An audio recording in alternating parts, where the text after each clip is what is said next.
So, eto yung aking 4th day in Hanoi, Vietnam, at gusto kong i-share ang mga natutunan ko this trip as a solo traveler. O, diba, na medyo may pagka-choosy, pero economical. Gusto ko kasi yung hotel na comfortable, yung makakatulog talaga ako. Kasi after a day na sobrang pagod sa tour, gusto ko lang talagang matulog.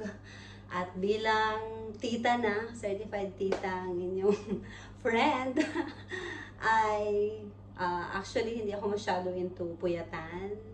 So, occasionally, I hang out, pero hindi talaga usually mga day tour lang talaga ang kaya ng tita nyo. Kaya naman this morning, today, naisipan ko na i-share sa inyo ang mga dapat na nasa bagahe at mga considerations para pumili ng hotel na inyong i-avail or kung saan kayo mag-stay. So, ang aking Hanoi trip ay 5 days, tsaka 4 nights. So, ano siya, I will try my best na ma-share sa inyo ang mga best practices or mga learnings ko all throughout this trip. So, mahirap palang mag-attempt ng vlog, no? Nakaka-pressure. But, ang ano ko talaga, ang gusto ko this time ay ma-share sa inyo yung aking mga natutunan sa aking solo trip. So, of course, let's start with meron ako i-share ng mga karapat-dapat na mga bagay na nasa luggage. So, for me kasi wala akong check-in. Hand carry lang to because I prefer na hindi ako matatagalan sa paghihintay ng bagahe. At syempre, economical traveler. So, may masisave talaga tayo pag hindi tayo nag-check-in ng bagahe. Kaya naman isi-share ko sa inyo kung ano yung mga travel essentials ng isang dalaga. So, heto na. So, meron akong, of course, malong. Kasi pag hindi ko masyadong bet ang amoy ng kumot sa hotel, eto yung aking ginagamit. So, ano to siya? Nagagamit din sa ibang, of course, purposes. Syempre, very very comforting na malong, bigay ng aking mamang dear. A courtesy of my tita, Sister Bing. Oh, pasalubong niya to. Thank you so much. Nandito na siya sa Vietnam, ang ating malong. And of course, meron akong dalang shirt. Ito, meron tong sentimental value. This is my precious nephew's shirt, Kuya Tata Amir. Dala-dala ko to sa aking previous na travel at ngayon, nandito siya sa Vietnam. Pag hindi ako nakakatulog o nahihirapan ako matulog, sinusuot ko tong shirt ng aking pamangkin. I love you, Kuya Tata.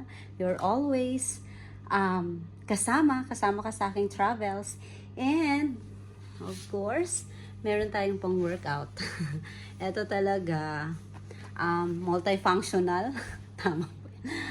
Meron akong workout outfit na nagagamit ko rin pang tour. So, nagamit ko to nung day tour sa Ninh Binh or ganon.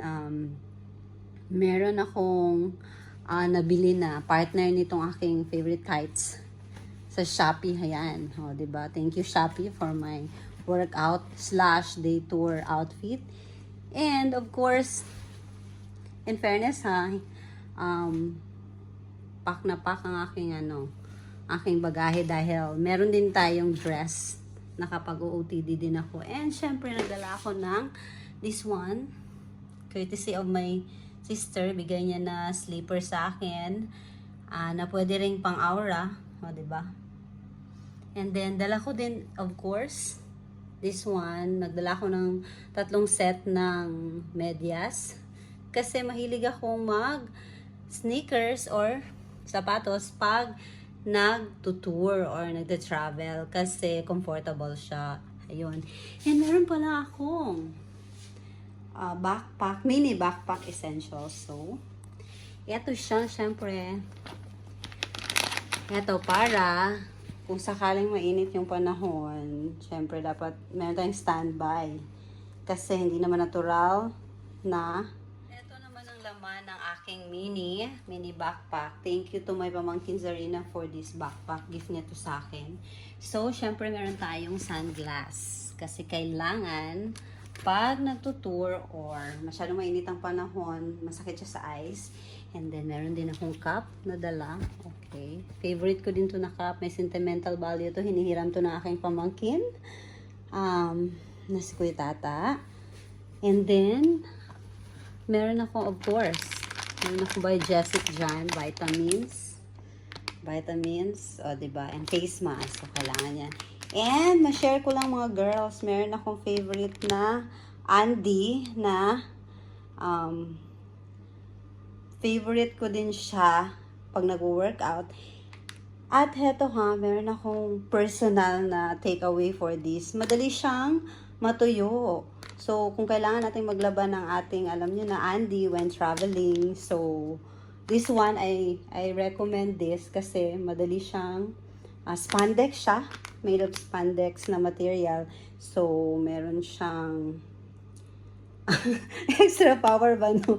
Madali siyang matuyo. Nilalagay ko lang siya like overnight sa pag may aircon or sa tapat ng aircon, natutuyo na siya, of course. Or, yun nga, sa restroom. So, pwedeng isampay lang. So, yan, of course, madala rin akong shawl for travel na pwedeng pang scarf. Ganyan. And, ang aking water bottle. Ayan. Kasi sa airport, mahal ang tubig. At saka, economical nga ako. Kaya, nag-refill na lang ako ng tubig. So, sa aking 4th day dito sa Old Quarter, Hanoi, I pinili ko itong Viet Hotel. Nasa downtown proper lang siya ng Old Quarter. So, nice siya. Comfortable yung bed. Tapos, tahimik. Kahit na merong street or party sa labas. Kasi weekend, last night. Anong tawag nito? Nakatulog pa rin talaga ako ng matunog. Dahil maganda dito sa Viet Hotel. Formerly Paradise Hotel. And, ayan, meron siyang pa-welcome. There, meron siyang tea, tsaka coffee. Tapos may bottled water. Ayan, I like it. Just the way I like it. Next ko lang pala ang aking favorite na skincare lately. So, this one, Celetec. Ayan, malapit nang maubos ang aking toner. So, siguro sa Pilipinas na ako bibili ulit. Kasi hindi ko abisado dito. Baka mas mahal. And of course, ang aking Celetec favorite na facial wash. And then, ang Dove Keratin. Mabango siya. So far, I really enjoyed my Hanoi trip. So, I highly recommend sa mga gustong mag-try ng solo trip to push it through. Very empowering siya. You get to discover a city na on your own, of course. Matetesang yung pagiging flexible, ang iyong patience yung syempre pag nagta-travel talaga tayo merong mga expectations na hindi mo siya talagang 100% na ma-achieve. So, okay lang. Yun yung gusto ko sa solo trip. Kahit na ano yung ma-encounter ko. Of course, kasi ako lang. So, I get to manage my emotions. I get to test my strength. Kasi ako, maaga talaga ako natutulog. So, 10 p.m. pa lang natutulog na ako dahil nagigising ako ng 5 a.m.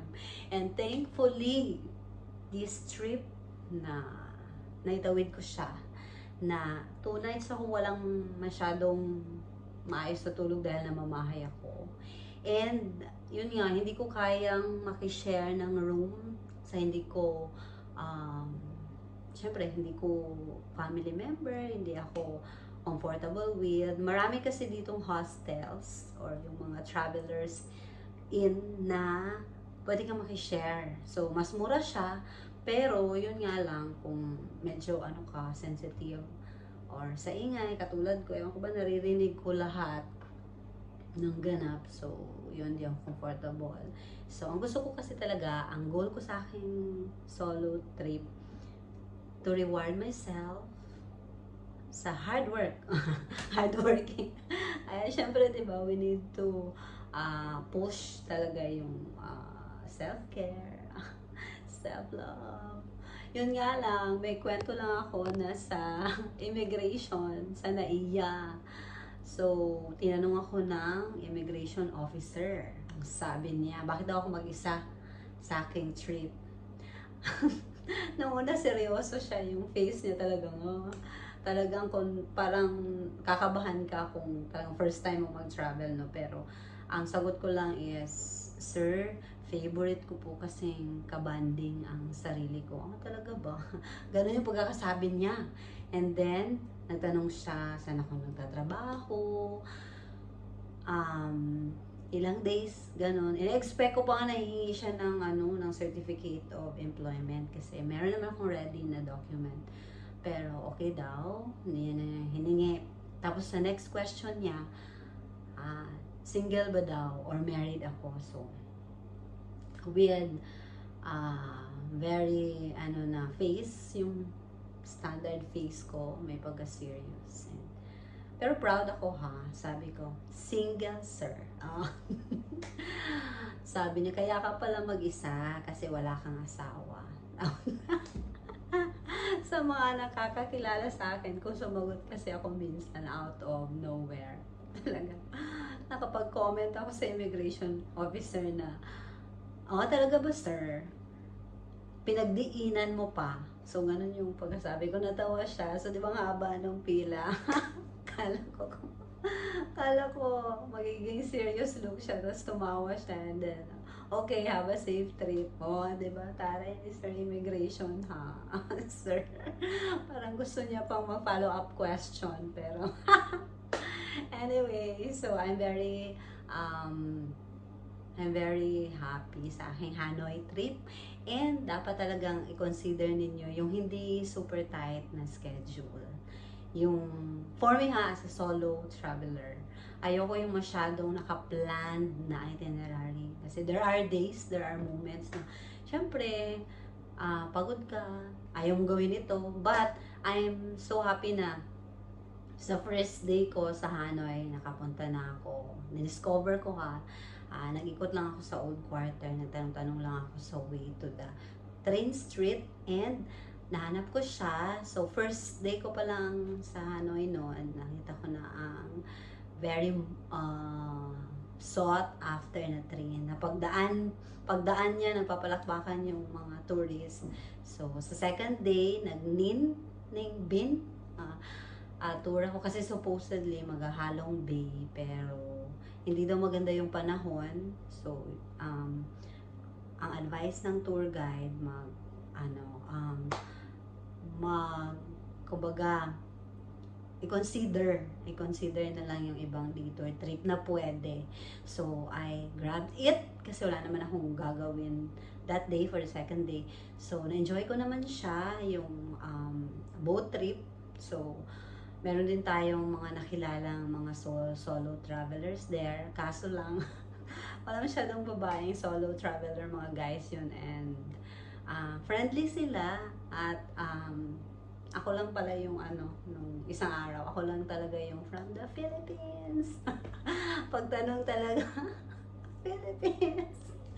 So, meron akong nakilala na mga tourists na from England, from Colombia, and madalas talaga nilang sabihin from the Philippines. Either si Manny Pacquiao, o diba, si Eye of the Tiger, tsaka si Miss Pia na Miss Universe. So, nagkaroon ako noon ng conversation with, share ko yung photo namin. group photo na pagkamalan pa kaming barkada. So, si Mr. Colombia, na-share niya sa akin over lunch yung about sa pagka-crown kay Miss Pia, 'di ba? Binawi siya parang seconds lang.